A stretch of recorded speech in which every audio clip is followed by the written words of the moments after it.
Hello, my name is Kathryn Lund, and I'm going to be argumenting for pro-border security. I believe that the U.S. should not end all construction of the security wall along the U.S. border.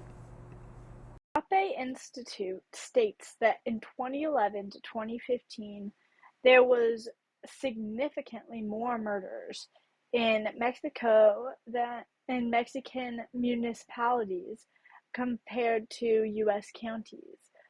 Some thousands more, almost 3,000 murders in Mexican municipalities, while the U.S. counties only had about 300. This would support the argument that when the border wall is not in place, crime rates can increase and be brought forward from Mexico to the U.S. if there is no border wall. Another problem with this leaving the borders open would be economics, would be these people have jobs in their locations where they're at, and if they have a job in the US, they can go ahead and get H-1Bs. And the Nova Credit article states that Amazon and Apple provide H-1B visas, and these are the work visas. And there approximately 65,000 are permitted every single year. The person who had the affirmative for these arguments stated that the Real ID Act allowed the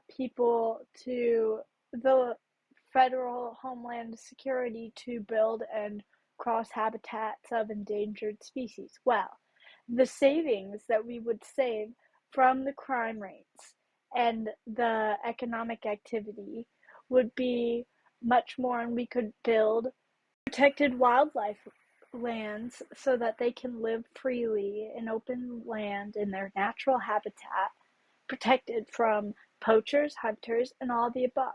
Also, the Real ID Act was actually created to protect us from people who are not allowed to enter federal facilities, nuclear power plants, and boarding federally regulated commercial aircraft from states that don't adhere to the law, which the law would make the states have specific qualifications on the ID that inform the readers of the information about the person, effectively preventing a repeat of 9/11, as well as preventing those who have a criminal history and background of felony charges, from fleeing the country.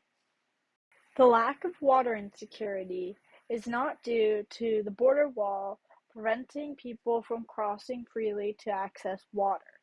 This would rather be the government's problem, and different municipalities, whether it be protected territories for the Native American populations, or something of that sort for the Mexican government. Water insecurity can be further overcome via federal implementation of water mains and pipes to provide water to these communities.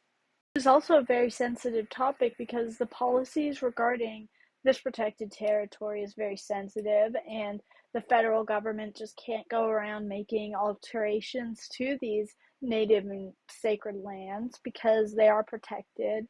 And in order to make alterations to provide water access, it needs to be very thoroughly checked over to make sure that no treaties are broken.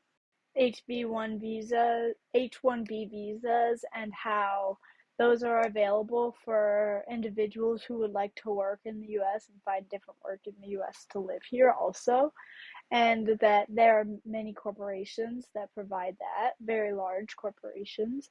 And then I discussed the Real ID Act and some of the protections it's good for, and some of the reasons that habitat loss could be actually much better after, and be assisted to help the habitat via sanctuaries with the economic profits. profit available made via not allowing the crime rates to increase.